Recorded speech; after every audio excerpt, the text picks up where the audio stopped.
अस्सलामुअलैकुम, good morning. Espresso में खुश आमदीद। मैं हूं अली अनीक सैयद और मैं हूं हिना आदिल। उम्मीद है आप खैरियत से होंगे। आज के दिन का आपने आगाज़ कर लिया होगा और खूबसूरत सा आगाज़ किया होगा, क्योंकि आज है जुम्मा और जुम्मे को कहा जाता है सैयदुल अयाम। और आज के दिन के हवाले से एक रिमाइंडर मैं आपको ज़रूर देती हूँ, वो ये है कि आपने कसरत से दरूद इब्राहिमी पढ़ना है। जुम्मे की नमाज का खुसूसी तौर पर एहतमाम कीजिएगा और आज के दिन दुआएँ ज़रूर कबूल होती हैं। तो पूरी जो उम्मत मुसलमा है उसको अपनी ख़ास दुआओं में याद रखें, अपने प्यारे पाकिस्तान को अपनी दुआओं में याद रखिए। आगाज़ करते हैं जनाब उसी खबर से जिसके लिए हम हमेशा कहते हैं कि आज अच्छी खबर या बुरी खबर है, तो आज हम कह देते हैं कि अच्छी खबर है। अच्छी खबर ये है कि पेट्रोलियम सारिफीन के लिए अच्छी खबर ये है कि जो कीमत है वो दोबारा से परसों की कीमत पर चली गई है। अभी भी ₹1 का रद्द-बदल। कंफ्यूजन बरकरार रखने की मेरा ख्याल है कोई कोशिश है कि कोई ये पहचान ही ना सके कि इजाफा बेसिकली हुआ कितना है। एक दिन कीमतें बढ़ाई जाती हैं, अगले दिन कम की जाती हैं और फिर अगले दिन बढ़ा दी जाती हैं। तो पेट्रोलियम डिवीजन ने पहले बता देते हैं अपने नाज़रीन को कि असल में कितनी कीमतों में रद्द-बदल आया। नई कीमतों का नोटिफिकेशन जारी हुआ है पेट्रोलियम डिवीजन की जानिब से और एलामिया के अकॉर्डिंग पेट्रोल की जो फी लीटर कीमत है उसमें ₹3.19 कमी कर दी गई है, जिसके बाद अब पेट्रोल की जो नई कीमत है वो ₹329.82 फ़ी लीटर हो गई है। और नोटिफिकेशन के मुताबिक डीजल की फ़ी लीटर कीमत की अगर बात करें तो उसमें ₹1.50 की कमी की गई है, जिसके बाद डीजल की नई कीमत ₹382.36 फ़ी लीटर हो चुकी है। ओगरा अदाद-ओ-शुमार के मुताबिक डीजल पर लेवी में ₹1.21 फ़ी लीटर इजाफा किया गया है और डीजल पर लेवी की नई शरह ₹73.47 फ़ी लीटर मुकर्रर की गई है, जबकि पेट्रोल पर लेवी ₹80 फ़ी लीटर मुकर्रर की गई है। वैसे तो ये कुछ बातें हुकूमत कहती है कि हमें IMF की जानिब से भी डायरेक्शन दी जाती हैं जिसकी वजह से वो कर रहे हैं, लेकिन अगर आप जो अभी बैनुल-अक़वामी सतह पर जो आलमी मार्केट्स की के रेट्स देखें तो उसके मुताबिक बहुत सी कमी हमें दिखाई देनी चाहिए थी, वो ट्रांसलेट होती हुई दिखाई नहीं दे रही। जब प्रॉब्लम होती है तो फिर हुकूमत फौरी तौर पर वो प्रॉब्लम जो है शिफ्ट कर देती है आवाम पर, लेकिन जब बेहतरी आती है तो आवाम इंतज़ार ही करते रह जाते हैं और हम कभी ₹2 कभी ₹3 में फंसे रह जाते हैं। खैर आगे बढ़ते हैं, आपको इस वक्त की सूरत हाल भी बताते हैं कि वज़ीर आज़म सऊदी वली अहद मोहम्मद बिन सलमान की दावत पर सऊदी अरब में इस वक्त मौजूद हैं और वज़ीर आज़म मोहम्मद शहबाज शरीफ, नायब वज़ीर आज़म सेनेटर मोहम्मद इसहाक डार, आर्मी चीफ और chief of defence forces Syed Asim Munir ने मक्का मुकरमा में उम्रा अदा किया है और उम्रे की अदायगी के बाद वज़ीर आज़म फील्ड मार्शल और पाकिस्तानी वफ़द ने मुल्क कौम की तरक्की और खुशहाली, उम्मत मुसलमा की सलामती और इलाकाई आलमी अमन के लिए दुआ की है।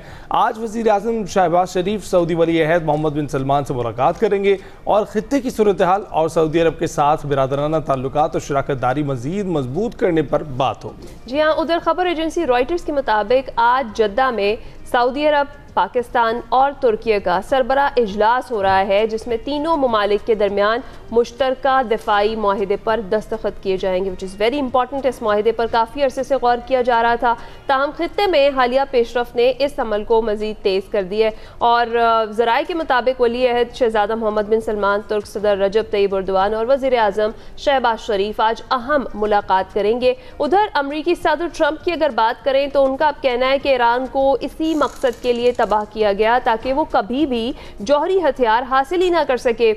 और उन्होंने कहा कि मैं पीट हेग्ज़िट की कारकर्दगी से इंतहाई खुश हूँ, हर चीज़ गैर मामूली रही और पीट हेग्ज़िट की कारकर्दगी में वेनेजुएला पर हमारा हमला भी शामिल है और वेनेजुएला में हमने एक दिन से भी कम वक्त में नतीजा हासिल किया। हम बात कर रहे हैं कि कशीदगी कहाँ तक पहुँची है और नए मुआहदे कौन से हो रहे हैं, इस पर कार्रवाई में बता रहे हैं डोनाल्ड ट्रंप के इस कार्रवाई में जो कि उन्होंने ईरान में किए हैं, हम बदतरीन मुजरिम निकोलस मादुरो को इंसाफ के कटहरे में लाने में कामयाब हुए और उन्होंने कहा कि ये कारनामा हमने एक दिन से भी कम वक्त में जो है तय किया और उसमें उन्होंने अपने गोल अचीव किए हैं। उधर ईरानी स्पीकर पार्लियामेंट बाकर कालिबाफ ने ट्रंप पर तंज करते हुए एक्स पर लिखा कि बड़ा हमला होने वाला है, सब्र करें, वो अब मुज़ाकरात करना चाहते हैं। तो ये सारी सूरत हाल है और इस हवाले से हमारे गेस्ट का हमारे साथ डॉक्टर जफर नवाज जसपाल साहब हमारे साथ मौजूद हैं, वाइस चांसलर कायद-ए-आज़म यूनिवर्सिटी। अस्सलाम वालेकुम डॉक्टर साहब, बहुत शुक्रिया हमें ज्वाइन करने के लिए। सर, सबसे पहले इस इजलास की बात कर लेते हैं जो रॉयटर्स रिपोर्ट कर रहा है कि सऊदीया, पाकिस्तान और तुर्की आज अहम सरबरा इजलास में शिरकत करेंगे और दिफाई माहिदे पर दस्तखत किए जाएंगे, जिस पर बड़े अरसे से गौर हो रहा था। What's your take on it? दिफाई माहिदे पे दस्तखत हो या ना हो, मगर एक जैसे आप मिलिट्री टू मिलिट्री या defence industry to defence industry cooperation तो जारी है।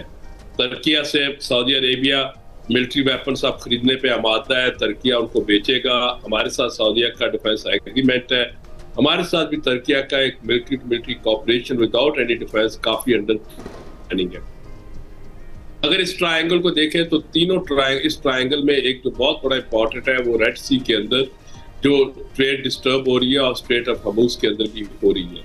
ये तीनों मुल्कों का भी है। और अगर आप देखें जो अभी रिसेंटली मैरीटाइम कोलिजन बना है for the safety of Red Sea, उसमें भी ये तीनों मुल्क इकट्ठे हैं। नेचुरली में देखें तो ये सऊदी अरब उसका होस्ट है, उसका लीडर है, और उस दूसरी तरफ तुर्की एक बहुत बड़ी फोर्स है और पाकिस्तान भी एक एस्टैब्लिश फोर्स है। तो नेचुरली इनका इजलास होना कोई इतनी बड़ी अनोखी बात नहीं है, इतने में हालात चल रहे हैं।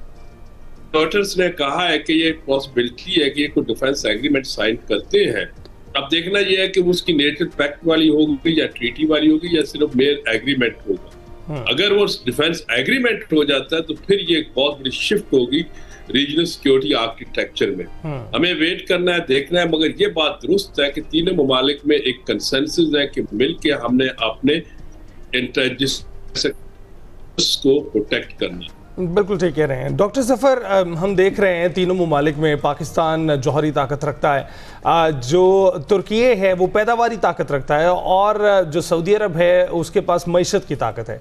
आपको क्या लगता है कि अगर ये पॉसिबिलिटी जो ये मुमकिनात हैं ये मुकम्मल हो जाती हैं तो इससे खित्ते पर जो मौजूदा सूरत हाल है उस पर क्या असर पड़ सकता है? देखिए, पहली बात तो यह है कि एक ट्रायलैटरल सकते हैं एग्रीमेंट अगर होता है और इसमें म्यूचुअल अंडरस्टैंडिंग मजीद बढ़ती है, जो कि पहले भी है, खित्ते पे इसका एक पॉजिटिव इम्पैक्ट होगा। तुर्किया ने भी टेररिज्म को फेस किया है और कर रहा है, नॉन स्टेट एक्टर्स के चैलेंजेस पाकिस्तान को भी उसी तरह के दरपेश है, लीबिया को।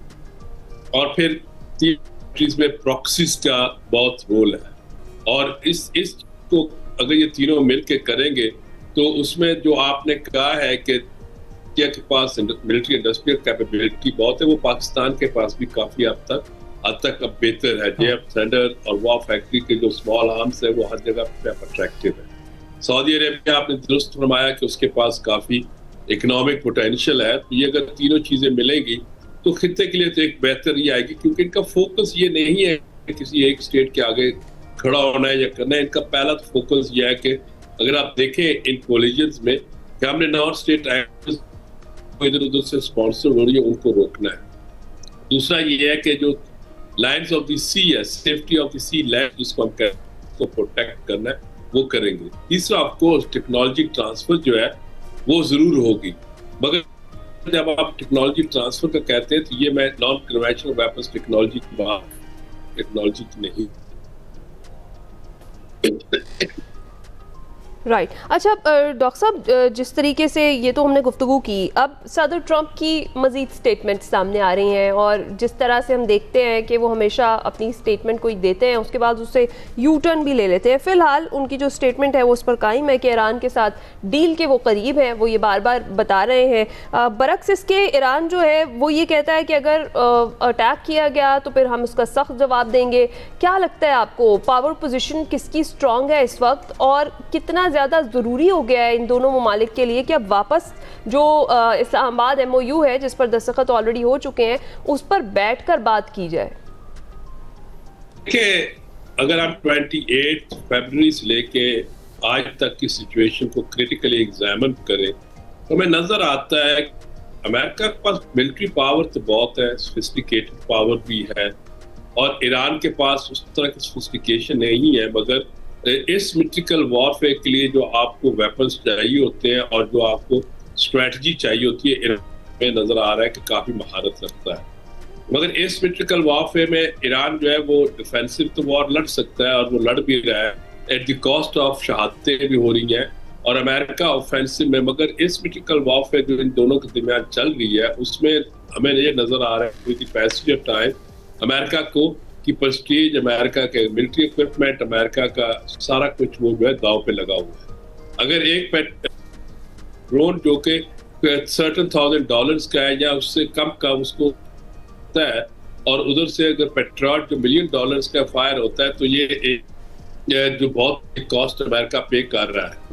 इसकी सिग्नलिंग वहां से होनी भी शुरू हो गई है कि जी कि अगर इसी तरह ये रहा तो अमेरिका के पास डिफेंसिव वेपन जो है, जो उसका अपना डिफेंस करना है, जिन्होंने या उसकी फोर्सेस का, तो वो डिप्लीट होते जाएंगे और कंप्रोमाइज हो जाएंगे। लिहाजा इस वॉर में तो विक्ट्री नहीं है। हाँ, अगर आप कहें कि क्या अमेरिका ने अपने अचीव किए, मेरा ख्याल है कि वो बिल्कुल फेल हुआ। इसलिए उसके बारे में कहा जा रहा है कि जो उसका ऑपरेशन है एपिक फ्यूरी, अब उसको टर्म दे रहे हैं एनालिस्ट के एपिक फेलियर। इस उधर से अगर आप कहें कि ईरान ने विक्ट्री, ईरान ने अपना रिजिलियंस शो किया है, डिफेंस किया है, इस हिसाब से वो डिफेंसिव कंट्री बन के इमर्ज किया। मगर अगर ये कहे कि उसने किसी को कॉन्कर किया या कोई टेंजिबल अचीवमेंट्स नहीं है, वो नहीं। इस्लामाबाद मेमोरेंडम ऑफ अंडरस्टैंड में उनके लिए $300 मिलियन सिक्योर हुए और बाकी चीजों की सिक्योरिटी मिली, वही उनकी अचीवमेंट थी। मगर उसको आप मजीद आगे ले जाएंगे तो उनकी विक्ट्री, या आप कह रहे डिफेंस विक्ट्री स्टैब्लिश हो। बिल्कुल ठीक कह रहे हैं। जो आपने डिप्लीशन की बात की, उसके हवाले से भी अमेरिकी मीडिया में खबरें हैं कि उनके जो पैट्रियट मिसाइल हैं, जो उनके थार्ड मिसाइल हैं, जो कि दिफाई मिसाइल हैं, ये तमाम डिप्लीट होते जा रहे हैं। कुछ 50% हो गए, कुछ 80% हो गए हैं। लेकिन इसके बावजूद ट्रंप मानने से इनकारी हैं, और अगर ऐसी सूरत हाल रही तो ये मुकम्मल एग्जॉस्शन की तरफ चले जाएंगे। और जिस आपने कहा कि एसिमेट्रिकल वॉरफेयर है ये, यानी ये वॉर ऑफ एट्रिशन है, जिसमें एक दूसरे को थकाना ही मकसद है। आपको क्या लगता है कि ईरान अपने नैरेटिव को पूरी दुनिया के सामने रखने में और इस वक्त जो है अपना हुर्मुज़ पर कंट्रोल करने में किस हद तक कामयाब रहा है? देखिए, आपके में पहला ये है कि जी के ट्रंप का ऑफ कोर्स उनके वेपन्स तो डिप्लीट हो रहे हैं, मगर हमें ये नहीं भूलना चाहिए एक बड़ी मिलिट्री इंडस्ट्रियल पावर है और वो हमेशा इसी तरह के एक्टिविटीज में इन्वॉल्व रहा है। कभी इराक में, कभी अफगानिस्तान में, लीबिया में, उससे पहले वियतनाम में। तो उसके एक प्रोलॉन्ग वॉर लड़ने का स्टैमिना तो है, मगर आप देखना ये कि ट्रंप की जो मर्क्यूरियल पर्सनालिटी है या एक शॉर्ट टर्म थिंकिंग होती है, उसमें कितनी सस्टेनेबिलिटी जो हमें नजर नहीं आती। इसीलिए आपको कभी वो कहता है टॉक सक्सेस हो गई, स्ट्राइक्स करेंगे, तो ये एक कंफ्यूजन है जो कंफ्यूजन रिफ्लेक्ट कर रही है ट्रंप एडमिनिस्ट्रेशन की एंटायर सेटअप में। और ये मजीद बढ़ता जा रहा है कि उनके ऊपर भी मिड टर्म का इलेक्शन है, उनके ऊपर बहुत प्रेशर है, नवंबर में होना है। उन्होंने अपने अलाई को सेव किया है, इसराइल को एक साइड पे कर दिया। ये उनकी एक सक्सेसफुल स्ट्रैटेजी की वजह से जो ईरान को एक मिल रहा था कि एडवांटेज मुस्लिम वर्ल्ड में, तो वो अब नहीं रहा। बिल्कुल ठीक है। अब दूसरी तरफ डॉक्टर साहब बिल्कुल दुरुस्त फरमा रहे हैं, और इसी तरीके से ये जो सिलसिला है इसी तरह से आगे है। डॉक्टर जफर नवाज जसपाल साहब हमारे साथ मौजूद थे, बहुत शुक्रिया आपका। ब्रिगेडियर रिटायर्ड वकार हसन खान साहब हमें ज्वाइन कर चुके हैं, उनसे बात करते हैं। ब्रिगेडियर साहब बहुत शुक्रिया आपके वक्त का। सबसे पहले हम बात करते हैं ये जो सऊदीया, पाकिस्तान और तुर्की का अहम सरबरा इजलास है, और एक्सपेक्ट किया जा रहा है कि जो दिफाई माहिदा है उस पर दस्तखत किए जाएंगे। पहले जिस तरह से मार्का हक में पाकिस्तान की कामयाबी रही, फिर ईरान US वॉर में मीडिएटर रहा, डिप्लोमेटिक महाज पर जितनी कामयाबी समेटी, उसके बाद से जो हम रीजन में दीगर कंट्रीज हैं उनका ट्रस्ट इस तरीके से पाकिस्तान पर बनना, किस तरह के दिफाई माहिदों का होना, कैसे देखते हैं इसको आप?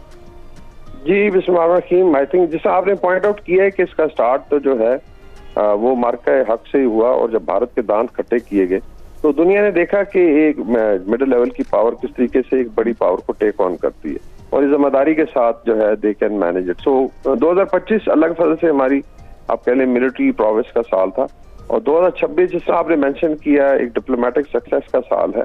बाकी डिटेक्टिव बात करते रहेंगे ये है वो, लेकिन I think the kind of Prestige Pakistan has gain. अभी आप मिडिल ईस्ट में देख लें कि I think every country wants a defence agreement. अब ये जो ट्राइलैटरल है इस लिहाज से इम्पोर्टेंट है कि जो तीनों ममालिक में एक तो जनरल फीलिंग है कि सिक्योरिटी के जो से आर्किटेक्चर है उसको हम खुद संभालें, और खुद एक रीजन में ऐसा मैकेनिज्म हो कि हमें किसी आउटसाइड पावर की जरूरत ना हो। उसमें तुर्किया का भी एक बड़ा लीडिंग रोल रहा है, और वो हमेशा कहते हैं कि पाकिस्तान इंडिया बॉर्डर तुर्किया का border, this is what the security community says, कि हमारा वहां से डिफेंस शुरू होता है। देखो, और Islamabad as a fortress. Saudi Arabia के साथ ऑलरेडी हमारे ब्रदराना ताल्लुकात भी हैं, इकोनॉमिक रिलेशनशिप है, डेमोग्राफिक रिलेशनशिप है, और फिर अभी डिफेंस एग्रीमेंट है।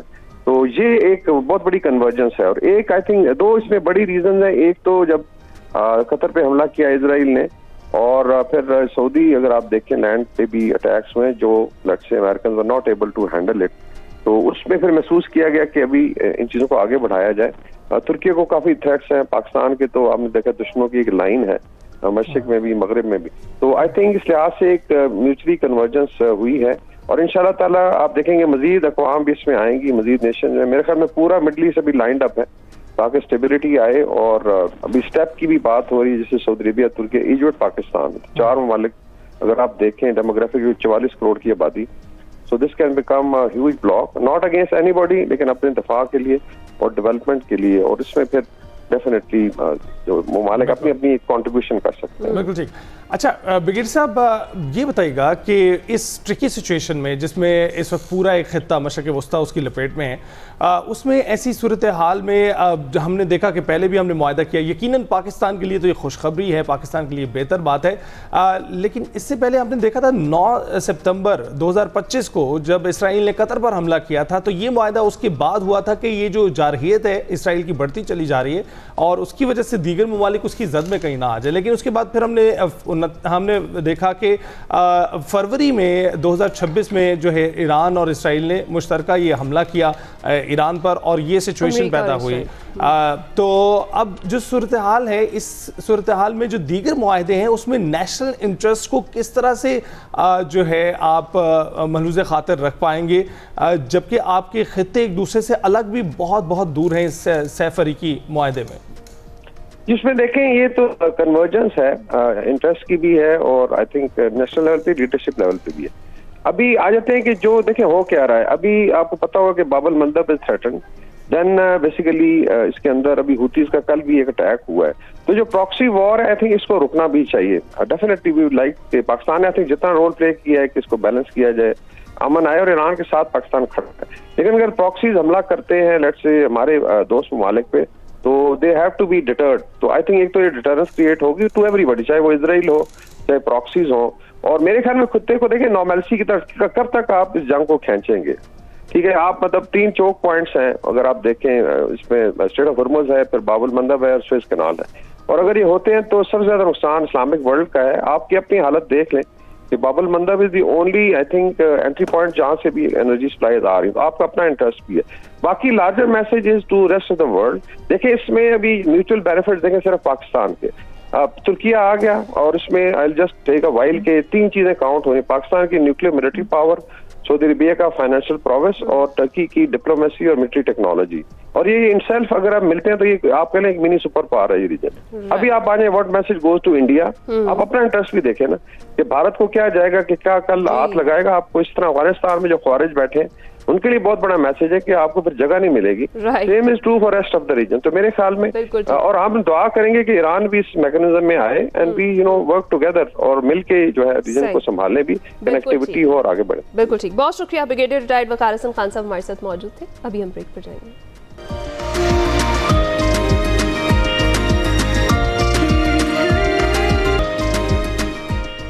Welcome back to Expresso. नाज़रीन, मैदान कोई भी हो, जब मुकाबला पाकिस्तान और भारत के दरमियान होता है तो सिर्फ एक मैच नहीं होता बल्कि करोड़ों दिलों की धड़कनें भी उससे जुड़ जाती हैं। और जब सब्ज़ हिलाली परचम भारतीय हरीफ को शिकस्त देकर बुलंद होता है तो ये फतह हर पाकिस्तानी के लिए फ़ख्र का बाइस बन जाती है।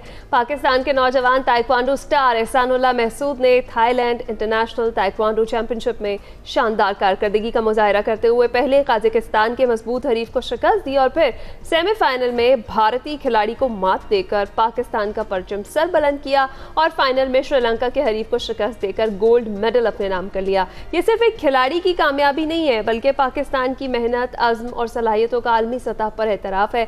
मजीद हमारे स्टार हमारे साथ ही मौजूद हैं जिनका ताल्लुक वज़ीरिस्तान से है और पाकिस्तान के गोल्ड मेडलिस्ट हैं एहसानुल्लाह महसूद। उनसे जानते हैं इस यादगार जो कामयाबी है उनकी, ये सफ़र कैसा रहा और ख़ास तौर पर जो भारतीय हरीफ है उसके खिलाफ मुकाबले की कैफियत क्या थी, चैलेंजेस क्या थे और उनके फ्यूचर गोल्स क्या हैं। एहसान हमारे साथ ही मौजूद है। अस्सलाम वालेकुम एहसान, thank you so much for joining us. कैसे हैं आप?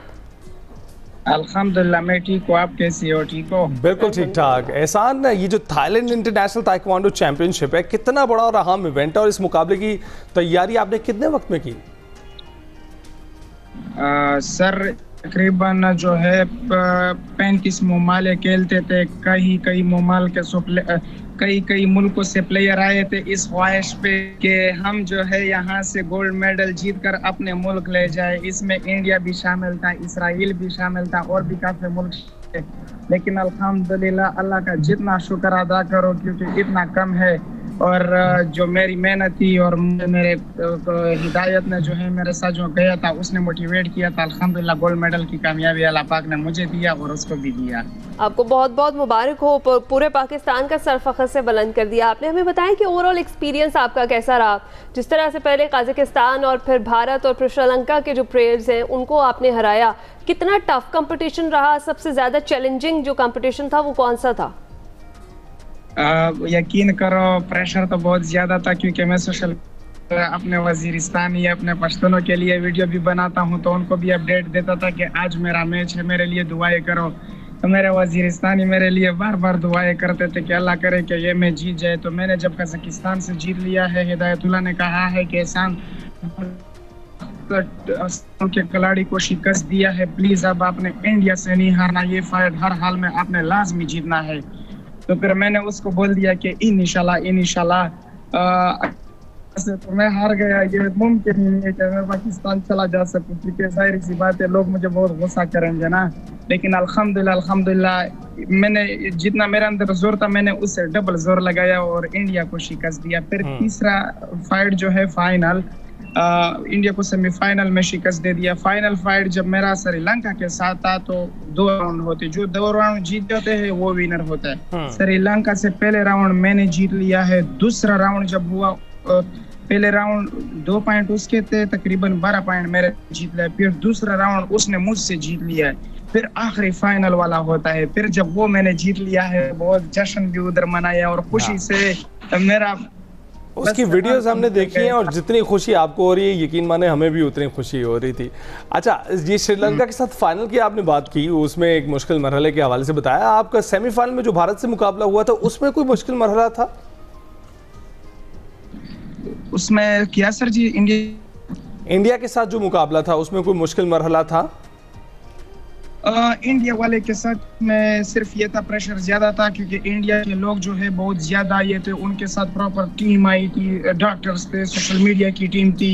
तो जब फाइट था तो सब चीख रहे थे ना, और वही इंडियन के प्लेयर बोलते थे कि ये साउथ एशियन चैंपियन है जो है, इंशाल्लाह ये तो आपको ऐसे सही होगा। तो मैंने कहा है इंशाल्लाह, मुझे अपने रब पे इतिबार है, उससे मैंने ये दुआ मांगी थी कि या अल्लाह चाहे जो भी हो जाए मुझे इधर सजदे की तौफीक नसीब फरमाए क्योंकि यहाँ पर हिंदुस्तानियों के सामने। तो फिर अल्हम्दुलिल्लाह वही हुआ। हालांकि वो जब फाइट शुरू हुई तो इंडिया की टीम वाले सारे बहुत चीख रहे थे, लेकिन जब मेरे किक्स लग गए उनको फिर वो सब खामोश हो गए, फिर बस मेरा जीत ही देख रहे थे। उनकी चीखें तो वैसे हमने हर मास पर निकलवाई हैं, हमें मज़ा आया ये वाली चीखें भी उनकी सुन के जो आपने उनकी निकलवाई हैं। अच्छा, हमें ये बताइए कि आप बात कर रहे हैं कि उनको बहुत ज़्यादा फैसिलिटेट किया गया था, उनकी पूरी टीम थी, आपके साथ ऐसा क्या था? क्या हुकूमती या फेडरेशन की जानिब से जो मतलूबा सहूलियात हैं, जो सपोर्ट है वो आपके साथ थी, आपको मिल रही है? हेलो जी, आप सुन रहे हैं? आवाज थोड़ा सा कट रहा है, पता नहीं इधर में होटल में वाईफाई। अच्छा एहसान, मैं पूछ रही हूँ कि आपको हुकूमत या फेडरेशन की तरफ से सपोर्ट और सहूलियात जो है वो मिल रही हैं? हाँ, मैंने जो है गिला किया अभी तक। जीत के बाद जो है मेरा काफी टाइम हो गया था कि मीडिया मेरे ने ये नहीं बोला है, कहीं हेडलाइन नहीं चला, लेकिन फिर मेरे जो लोग हैं वो वजीरिस्तान से ताल्लुक रखने वाले पश्तून, उन लोगों ने भी कहा है कि माशाल्लाह मुबारकबाद, जब उन लोगों ने दे दिया है तो यकीन करो नेशनल असेंबली ऑफ पाकिस्तान से खुश हूँ, बाकी चैनल से भी खुश हूँ, और आप लोगों ने जैसे मेरा हेडलाइन चलाया, मेरा आप लोगों ने दिल जीता है। अब आप सब लोगों को सुरुख सलाम करता हूँ, ये मेडल सिर्फ मेरा नहीं है, ये आप सब लोगों का है। बिल्कुल एहसान, आप डिज़र्व करते हैं ये सब कुछ। ये बताइएगा कि आपका जो ये तजर्बा है जो ताइक्वांडो का, आपने इसमें किस तकनीक पर ज़्यादा काम किया है और आप खाते पीते क्या हैं? ये मैं तक बहुत छोटा था, 14 सालों से खेलता हूँ, और वजीरिस्तान हमारे ताइक्वांडो क्लब में मैंने जो है ट्रेनिंग है तो उस प्रैक्टिस करता, क्योंकि मैं बहुत सख्त शैतान था ना, तो फिर ज्यादा करता था। फिर मैंने सोच लिया है कि मैं कराटे सीख लूं, और फिर जब आखिरकार कराटे सीख लिया है, माशाल्लाह मुझ में टैलेंट ज्यादा था, मैंने पाकिस्तान में भी जो है मैचेस जीत लिया है, और अल्हम्दुलिल्लाह इससे पहले दुबई जीता है और आज थाईलैंड में मैं गोल्ड मेडल हुआ हूँ। और दिन में तकरीबन 3 घंटे इसका मैं डेली पाकिस्तान इस्लामाबाद में प्रैक्टिस करता था। राइट, बहुत शुक्रिया एहसानुल्लाह महसूद हमारे साथ मौजूद थे, हमारे गोल्ड मेडलिस्ट। किस तरह से पाकिस्तान का परचम, पाकिस्तान का सर बुलंद किया है इन्होंने ताइक्वांडो के मैदान में, वो उनकी स्टोरी आपके साथ हम शेयर कर रहे थे। अभी ब्रेक पर जाएंगे।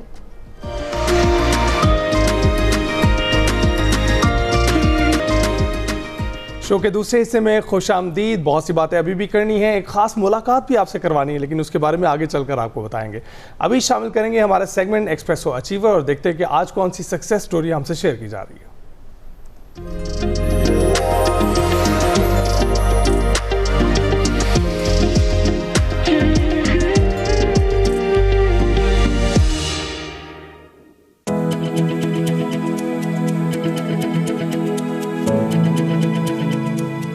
अगरचे कि ओवरसीज़ पाकिस्तानियों ने दुनिया भर में तकरीबन हर शोबे में एक नाम कमाया है, लेकिन अगर बात की जाए बरतानिया की तो यहाँ ऐसे बहुत से नाम हैं जिन्होंने कई एजाज़ात अपने नाम किए।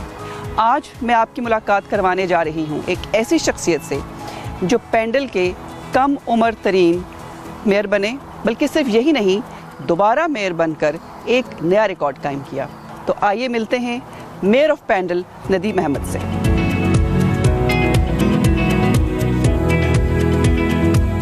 ये बताइए कि पाकिस्तान में आपका ताल्लुक़ किस शहर से है? पाकिस्तान से हमारा ताल्लुक़ जोड़ा करनाना, ज़िला गुजरात, तहसील खारियाँ। पाकिस्तान में जाना होता है कभी गुजरात? हाँ, जाता हूँ, एवरी अदर ईयर इंशाल्लाह ज़रूर जाता हूँ। अच्छा, बाय प्रोफेशन आप सोलिसिटर हैं, वकील हैं जी। और पॉलिटिक्स आपने ज्वाइन की, शौक था या it just happened? I think bit of both. शौक इतना नहीं था जो हकीकत बात है। जैसे होता है कि जब कोई नौजवान होता है, कोई स्टडी कर रहा है या पढ़ गया है, तो जो एल्डर कम्युनिटी है वो कहते हैं कि इसको, नदीम को, ये वकील बन रहा है, इसको खड़ा कर दें इलेक्शन में, ये पढ़ा लिखा है। सो ये सोच थी, सो काइंड ऑफ फोर्स्ड हो गया। लेकिन आई थिंक जनरली कि मेरी जो इंटरेस्ट है ओवर टाइम इंक्रीज हुई है पॉलिटिक्स में, तो मैं बहुत इंजॉय करता हूँ जी। और वैसे भी मेरे ख्याल में पेंडल में हमारे लोगों में इंटरेस्ट है पॉलिटिक्स का काफ़ी, हर कोई लोकल पॉलिटिक्स में काफ़ी इन्वॉल्व है। हमारी तो ये स्ट्रीट में ये कहते थे कि जो बच्चे भी छोटे छोटे हैं वो भी पॉलिटिशियंस हैं। इसलिए कि जब हम कैंपेन फॉर एग्जांपल करते थे, सड़क में जा रहे हैं तो शाउट करते किसी पॉलिटिकल पार्टी का कोई slogan, so everybody is political. आपके बच्चों में कोई शौक है पॉलिटिक्स ज्वाइन करने का? I again don't think so, नहीं, कोई इंटरेस्ट नहीं है। पूछते हैं, डिस्कस भी करते हैं, लेकिन अगर उनको कहें कि आप काउंसलर बने या इस तरह करें, तो वो तो स्ट्रेट कहते हैं नहीं। लेकिन आई थिंक वो भी छोटे हैं। जब मैं उनकी एज पर था, मुझे कोई सोचा भी नहीं था कि मैं कभी काउंसलर बनूंगा जी। अच्छा, आप सेकेंड टाइम मेयर बने माशाल्लाह पेंडल के। पहली मरतबा कितने साल पहले आप बने थे? 15 ईयर्स अगो मैं पहले मेयर बना था पेंडल का 2011-12 में। फर्स्ट मेरा एक्सपीरियंस था, सो इट्स फैंटास्टिक एक्सपीरियंस। और आप जब सबसे यंगेस्ट मेयर थे उस वक्त? जी जी हाँ। अब तक इस एज में कोई और मेयर बना है यहाँ का? सेकंड टाइम नहीं, अब तक इस जिस एज में आप फर्स्ट टाइम मेयर बने? मेरे हाल में नहीं, उस एज नहीं। सो ऑब्वियसली फिर ये आपने तो एक रिकॉर्ड भी है। आमतौर पर ये देखा जाता है कि जब जो मेयरल आपका टेन्योर स्टार्ट होता है, नॉर्मली लोग लेते हैं at the end of their political career, लेकिन इतनी यंग एज में आप मेयर बन गए थे या आपने वो एक्सेप्ट कर लिया था, उसकी कोई ख़ास वजह थी? आई थिंक डिफरेंट रीजंस हैं। एक तो ये होता है कि हमारा जो सिस्टम है यहाँ पेंडल में, उसका जो प्रोसेस है मेयर बनने का कई दूसरों एरिया से डिफरेंट है। हमारा जो है वो बेस्ड ऑन सीनियरिटी नहीं है, सो ग्रुप का डिसीजन होता है, इसलिए कि रोटेट होता है पॉलिटिकल ग्रुप्स में। सो हमारी ग्रुप ने मुझे सेलेक्ट किया था, जैसे अब फिर दोबारा उन्होंने किया, उनका मैं शुक्रगुजार हूँ कि उन्होंने मुझे फिर सेकंड टाइम किया जी। Is it exciting? Yes of course, yeah exciting है, ऑनर है और रिस्पॉन्सिबिलिटी की जॉब है ना। सो प्रेशर भी होता है कि इसलिए कि आप हर वक्त पब्लिक की नज़र में है, तो आपकी रिस्पॉन्सिबिलिटी होता है कि आपने पेंडल को रिप्रेजेंट करना है, लोकली नहीं, फिर रीजनली भी और नेशनली। अच्छा, एक चीज़ मुझे समझ में नहीं आती कि जो मेयरल पोजीशन है, जैसे हमें लोग पाकिस्तान में देख रहे हैं वो समझते होंगे कि जब आप चेन पहन के निकलते हैं बाहर, चेन की कीमत काफ़ी एक्सपेंसिव चेन्स होती हैं, तो मेयर को भी बहुत पैसा मिलता होगा, हालांकि शायद उनको ये नहीं पता कि इट्स मोस्ट वॉलंटरी पोजीशन है। थोड़ा सा बताइए कि फाइनेंशियल बेनिफिट है इसका कोई? हाँ, नहीं, ये हमारी जो ये एक ऑनर है और प्रिविलेज है, सो यही बहुत सी बड़ी बात है कि लेकिन पेमेंट उसकी नहीं होती। आपके एक्सपेंसेस तो वो कवर करते हैं लेकिन कोई वेज या सैलरी नहीं होती है। और इट्स अ बिग कमिटमेंट। जैसे मैं प्रोफेशनल हूँ, मैं सोलिसिटर हूँ, अपनी प्रैक्टिस रन कर रहा हूँ, तो काफ़ी कुर्बानी देनी पड़ती है कि इसलिए कि मैं ऑफिस टाइम में भी। मैं वही पूछना चाह रही थी आपसे कि फिर आपका जो पर्सनल फर्म है वो सफ़र करती है इस दौरान, कैसे मैनेज करते हैं फिर आप? हाँ, it's difficult, it's very demanding, इसलिए कि मैं फुल टाइम जॉब भी करता हूँ, प्रैक्टिस भी रन कर रहा हूँ, लेकिन स्टाफ है हमारा जो ऑफिस में रन कर रहा है, लेकिन ज़ाहिर है काफ़ी टाइम निकालना पड़ता है इवेंट्स को, इसलिए कि events 7 days a week any time होते हैं, दिन को, शाम को, वीकेंड पर तो जाना पड़ता है। तो अल्हम्दुलिल्लाह, लेकिन मैं समझता हूँ कि पैसों की बात नहीं है, यह एक ग्रेट ऑनर होता है, प्रिविलेज है कि मैं लकी हूँ, खुशकिस्मत हूँ, अल्लाह का शुक्र है, लाख लाख को पेरेंट्स की दुआएं होती हैं कि मुझे अल्लाह ने ये मौका दिया है कि मैं कोई कंट्रीब्यूट कर सकूं वापस पेंडल में और लोकल कम्युनिटी को। अच्छा, जो हमारे अपने पाकिस्तानी यहाँ रहते हैं, आपने यहाँ पर, वो उनकी जो पॉलिटिक्स या पॉलिटिक्स का स्टाइल है, कभी आपको लगता है कि वही पाकिस्तानी पॉलिटिक्स है क्योंकि अपने लोग ज़्यादा इन्वॉल्व नहीं, या they have transformed into this countries politics? हाँ, काफ़ी हमें चेंज हुए हैं, लेकिन I think there is need for more change. I think कि हम इंटीग्रेट यहाँ हों और चेंज हो, अपने आप को भी चेंज करें कि हम जो पाकिस्तान की जो कई मरतबा ये होता है कि हम वहाँ की पॉलिटिक्स यहाँ मिक्स कर देते हैं। तो मेरा तो पर्सनल ये व्यू है कि हम जैसे यहाँ लोग कई मरतबा पाकिस्तान की पॉलिटिक्स यूके में करते हैं, I think we've got enough challenges here and we should be focused on them. ये बताइए कि कोई फिल्म, ड्रामा, टीवी देखने का शौक़ है आपको, म्यूज़िक का शौक़ है? हाँ, इंटरेस्ट रखता हूँ मुझे, जो मेरा पास टाइम है जो मैं एंजॉय करता हूँ, वॉकिंग बहुत एंजॉय करता हूँ, और स्पोर्ट मेनली फुटबॉल, सो काफ़ी टाइम गुजारता हूँ। कोई शेर आता है आपको? नो।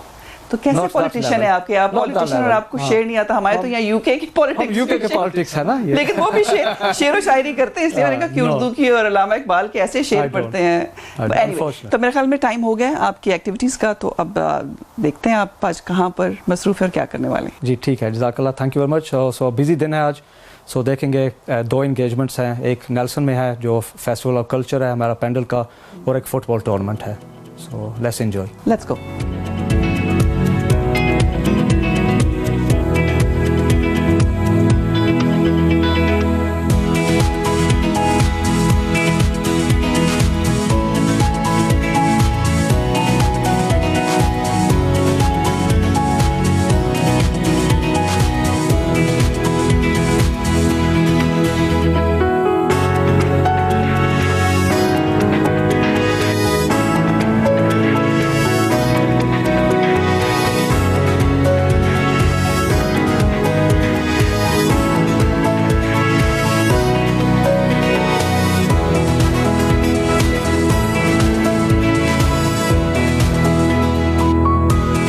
सैटरडे है और नॉर्मली वीकेंड्स पे लोग रिलैक्स करते हैं, लेकिन आपकी जॉब ऐसी है कि आप वीकेंड्स पे भी बिजी हैं और सुबह से 2 इवेंट आप अटेंड कर चुके हैं।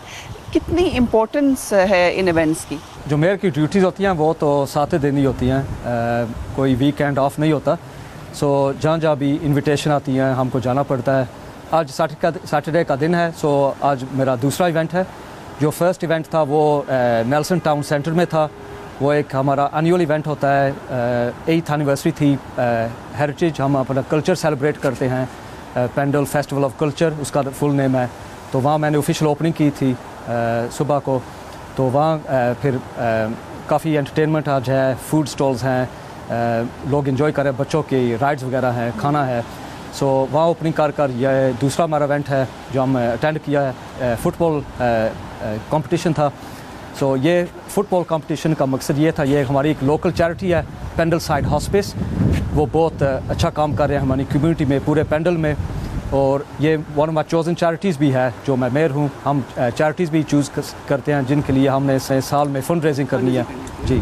तो ये चैरिटी बहुत अच्छा काम कर रहे हैं, ये सर्व करते हैं कम्युनिटी को, जो लोग एंड ऑफ लाइफ होते हैं उनके लिए ये एक स्पेशल चैरिटी है जो उनकी लुक आफ्टर करते हैं, फैमिलीज़ को थोड़ी सपोर्ट मिल जाती है। कोई टीम है आपकी फेवरेट, फॉलो करते हैं फुटबॉल? जी of course, yeah love football, yeah and my favourite team obviously has to be England. हमारा नेशन है, हमारा मुल्क है, तो ये मैं यही पैगाम हमेशा यंगस्टर को देता हूँ कि यह हम रहते हैं, ये हमारा मुल्क है, तो हमको प्राउड होना चाहिए, उनकी सपोर्ट करनी चाहिए and get behind England. Football सिर्फ देखते हैं या खेलने का भी शौक है? खेलने का भी शौक़ होता था, अब नहीं खेल सकते। या मुझे एक मेरी मेडिकल कंडीशन है आई साइट की, सो इसलिए हम नहीं खेल सकता। लेकिन पहले मैं बहुत फुटबॉल खेलता था, so low football, big Manchester United fan, और स्पोर्ट भी करता हूँ, देखने भी जाता हूँ। अच्छा, पेंडल में तकरीबन कितनी पाकिस्तानी कम्युनिटी है मौजूद यहाँ पे? कोई आइडिया है कितने पाकिस्तानी लोग रहते हैं और किस इलाके से ज़्यादातर ताल्लुक़ है उनका, पेंडल में रहने वाले? पेंडल की इंक्रीजिंग पॉपुलेशन है हमारी जो पाकिस्तानी कम्युनिटी है, सो इंक्रीज़ हो रही है। तकरीबन 20,000 पेंडल में पॉपुलेशन होगी पाकिस्तानी कम्युनिटी। जी जी, हाँ, सो इंक्रीजिंग पॉपुलेशन है हमारी नेल्सन में, सो बहुत इंक्रीज़ हो रही है। और ज़्यादा जो लोग हैं तहसील खारियाँ ज़िला गुजरात एरिया के हैं, मीरपुर के भी काफ़ी लोग हैं, लेकिन मेजॉरिटी हमारे Gujarat. You are a busy person, I can see that कि एक दिन आपके साथ हम जो ये टाइम गुजार रहे हैं, हम आपके बड़ी इंगेजमेंट्स हैं, और ये आपके जैसे आपने कहा कि 7 डेज़ आप बिज़ी रहते हैं। कितनी फैमिली सपोर्ट इम्पोर्टेंट होती है ताकि आप अच्छा काम कर सकें, और आपको कितना हेल्प किया आपकी फैमिली ने? फैमिली रोल का तो बहुत इम्पोर्टेंट रोल होता है हमारे सपोर्ट करने के लिए, वाइफ का, बच्चों का अंडरस्टैंडिंग, इसलिए कि हमें काफ़ी सेक्रीफाइस देनी पड़ती है कि हम घर वक्त उतना नहीं दे सकते। फैमिली सपोर्ट, और जैसे आपकी जो एक्सटेंडेड फैमिली भी होती है और फ्रेंड्स जो होते हैं उनका भी क्रूशल रोल होता है। जैसे मैं मेयर हूँ, मुझे काफ़ी सपोर्ट चाहिए जो हमारी फंड रेजिंग में मेरे यार दोस्त सपोर्ट करें, और जब इवेंट्स हो हमारे साथ आएँ और शो करें कि हम इसकी सपोर्ट कर रहे हैं। अच्छा, आप फैमिली तो आपको सपोर्ट करती है, आप भी कभी फैमिली को सपोर्ट करते हैं कि चलो 2-2.5 घंटे हैं, आज खाना मैं बना देता हूँ? कभी ऐसा भी होता है? ना, कोई कोशिश हर वक्त करते हैं। कुकिंग मेरा स्पेशल एरिया नहीं है। नहीं, डेफिनेटली नॉट। ये अच्छा जवाब है ताकि जान छूट जाए। जी जी, thank you very much. Keep on shining, मैं यही कहूँगी, क्योंकि आप जैसे जो हमारे ओवरसीज़ पाकिस्तानी हैं, उनका हमारे दरमियान मौजूद होना और उनकी अचीवमेंट सुनना और फिर पूरी दुनिया तक पहुँचाना, it's an honour. Thank you so much. जज़ाकल्लाह, थैंक यू वेरी मच।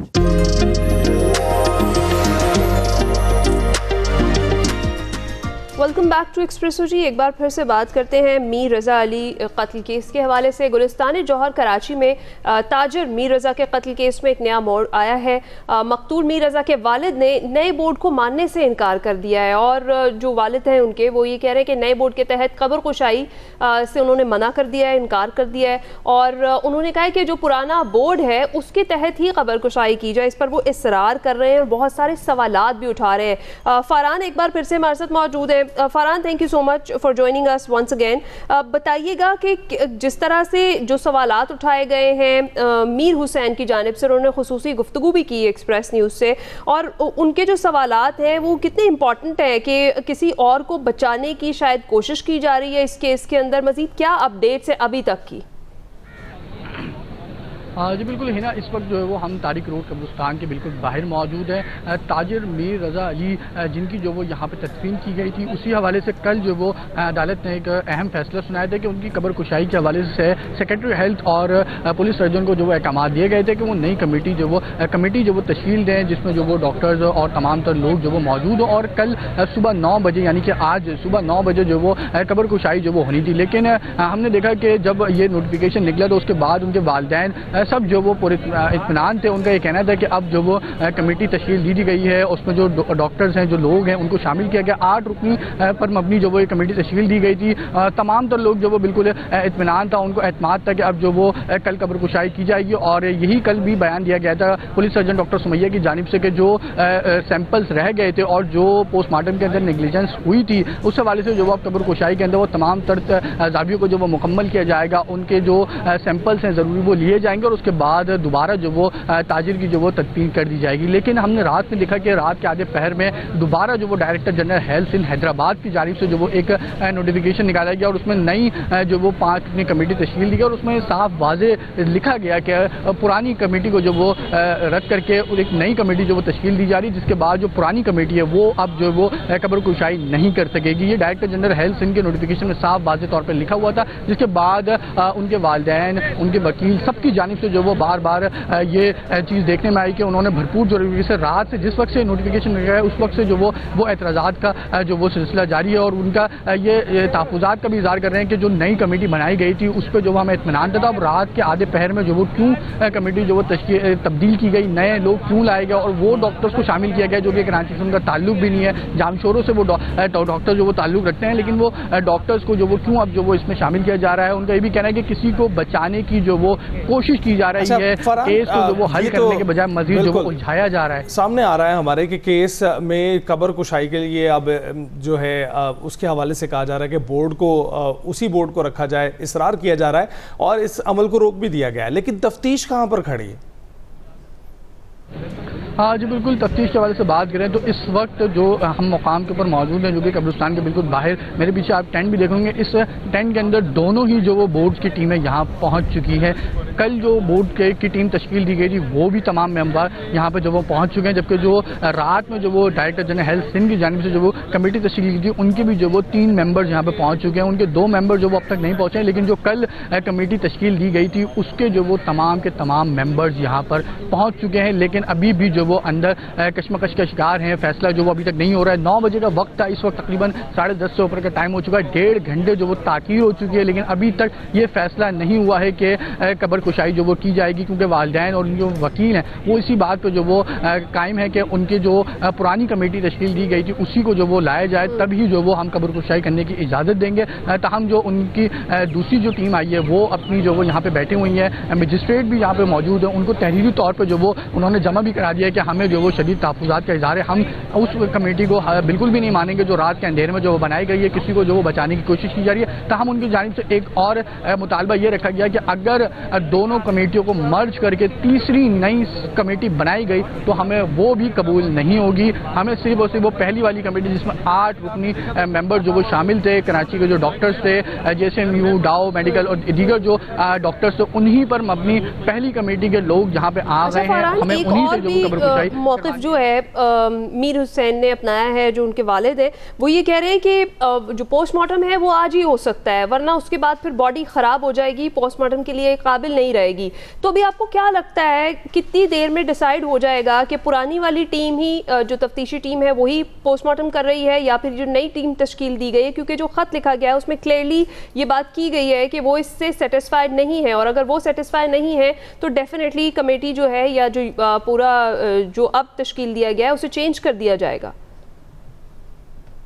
जी बिल्कुल है ना, इस वक्त हम भी जो सिर्फ इसी इंतज़ार में है कि आखिर कोई फैसला किया जाए जिसके बाद जो कब्र कुशाई का अमल है उसको शुरू किया जाए, क्योंकि जो बॉडी थी ताजिर की जिस हालत में वो मिली थी 36 घंटे बाद, वो ऑलरेडी जो वो वैसी बहुत बुरी हालत में जो वो मिली थी। उनका चेहरा जो वो मुकम्मल तौर पर जो वो डिकम्पोज हो गया था, जिसकी शनाख्त करना भी मुमकिन नहीं था। उनके हाथ के फिंगरप्रिंट्स, दीगर चीज़ें भी जो वो, जबकि बॉडी पर भी जो वो कुछ तशद्दुद के निशान जो वो मौजूद थे। गालिबन उस वक्त जब उनकी बॉडी मिली थी तो उस वक्त भी वो बहुत जो वो बुरी हालत में थी, डिकम्पोज हो चुकी थी, लेकिन अब उसको गुजरे भी तकरीबन जो वो 1 हफ्ता होने वाला है। लेकिन अब उसके बाद अब जब कब्र कुशाई की जाएगी तो उसके अंदर से ये भी देखना होगा कितने ज़रूरी सैंपल जो वो हासिल किए जा सकते हैं या कितने ज़रूरी सैंपल जो वो अब मिलना ही मुश्किल ना हो, क्योंकि जो नई टीम है वो यहाँ तो इंतजार में मौजूद है, पुरानी टीम भी मौजूद है और नई टीम भी मौजूद है, लेकिन अब तक जो वो फैसला नहीं हुआ है। मजिस्ट्रेट को जो वो तहरीरी तौर पर खत लिख दिया, लेकिन जो वो फैसला नहीं हो रहा। फरहान, बहुत बहुत शुक्रिया हमें अपडेट करने के लिए। इस वक्त जो नया बोर्ड है उस पर अदम एतमाद का इजहार किया जा रहा है। फैसला जो है आज ही एक्सपेक्ट किया जा रहा है कि हो जाए ताकि कब्र कुशाई हो जाए और जो वहाँ से शवाहिद चाहिए वो भी निकल सकें। इसके साथ साथ जो ये केस है मीर रज़ा का, ये मज़ीद कॉम्प्लेक्स होता जा रहा है और जो भी अपडेट इस हवाले से आएगी वो आपसे शेयर करेंगे। अभी जाएंगे ब्रेक पर।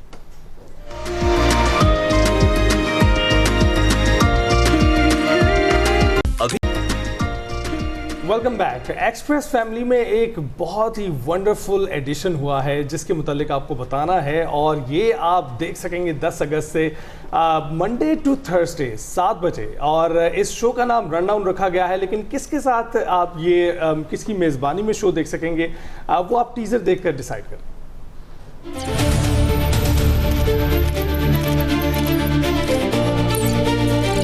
खबरें सवालात उठाती हैं, खबरें सोचने पर मजबूर करती हैं। हर खबर के पसे पर्दा छुपी होती है एक कहानी। वो हकायक जो कभी सामने नहीं आते।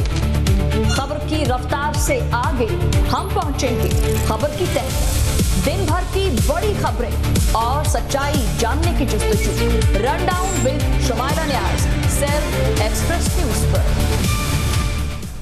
रन डाउन विद शुमाइला नियाज। और ये कोई नया नाम नहीं है, आप पहचान गए होंगे, एक्सप्रेस फैमिली शनासा है इस नाम से, इस चेहरे से। हमारे साथ ही मौजूद हैं शुमाइला। अस्सलाम वालेकुम, गुड मॉर्निंग, कैसी हैं आप? वालेकुम अस्सलाम, मैं अल्लाह का शुक्र ठीक ठाक। आप सुनाएं कैसे हैं? और बहुत शुक्रिया मुझे अपने इस एक्सप्रेसो मॉर्निंग शो में बुलाने के लिए। हम आपको वेलकम कहेंगे ऑफिशियली एक्सप्रेस न्यूज़ पे, एक्सप्रेस फैमिली में। गो के आप हमारा हिस्सा रही हैं पहले भी, ऑफिशियली आपने हमें अब ज्वाइन कर लिया है। इससे पहले भी हम आपको देखते रहे हैं टीवी स्क्रीन पर, आपके फैंस भी आपको देखते रहे। एक नए सफ़र की शुरुआत है, एक नया प्रोग्राम है, कैसी फीलिंग्स हैं, क्या एहसासात हैं इसको लेकर?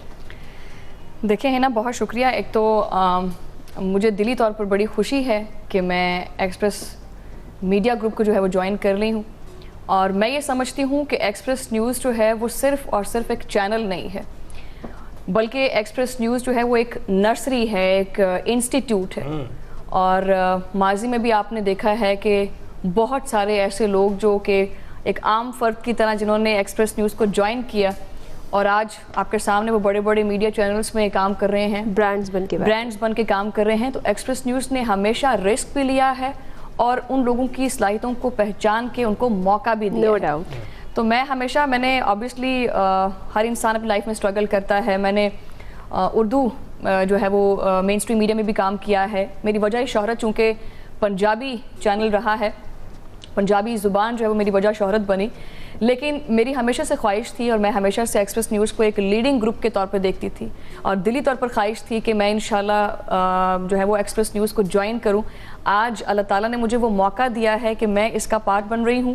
एक्सप्रेस न्यूज़ वो इदारा है जिसने मेरे अंदर की सलाहियतों को पहचाना है और मुझे ये प्लेटफॉर्म दिया है। अब ये मेरे पे है कि मैं इसको कितने एतमाद से लेकर आगे चलती हूँ। जो भरोसा नो डाउट्स अबाउट इट कि आप इसको बेहतरीन और शानदार तरीके से आगे लेकर बढ़ेंगी, क्योंकि आपको पता है हमारा साथ ईदैन पे भी रहा है और आप हमारी गेस्ट थी। उस पर देखा है हमने कि महफिलों में आप जो है वो महफिल की जान रही हैं और जो भी वहाँ मौजूद रहे मतवज्जो रहा है आपकी जानिब। तो जाज़बे नज़र तो आप हैं ही, लेकिन इसके साथ साथ आपकी जो लफ्ज़ हैं वो भी बड़े मानी खेज होते हैं, गुफ्तगू आपकी मानी खेज होती है। तो प्रोग्राम के मुतालिक बताइएगा, इस कदर कंपटीशन है, इस कदर इस वक्त फास्ट पेस्ड जो है इंफॉर्मेशन फ्लो है, इसको किस तरह से टैकल करेंगे आप? देखिए अनफॉर्चुनेटली हमारे जब इससे पहले आज से कुछ और साल पहले जो है वो हमारे पास अक्सर पढ़ने के लिए खबर का जो ज़रिया है वो अखबार होता था या एक दो चैनल्स होते थे। उसके बाद अचानक खबरों का जो है ना वो और चैनल्स का अंबार लग गया। तो इसी तरह से फिर मीडिया के ऊपर लोड और बोझ जो है वो बढ़ता चला गया। अभी आज के दौर के अंदर एक मेन स्ट्रीम मीडिया के ऊपर जिम्मेदारी जो है वो पहले से ज़्यादा आयद हो चुकी है, क्योंकि सोशल मीडिया के आने के बाद जो है वो बहुत सारी अफवाहों का और सोशल मीडिया के करके खबरों का बाजार गर्म रहता है।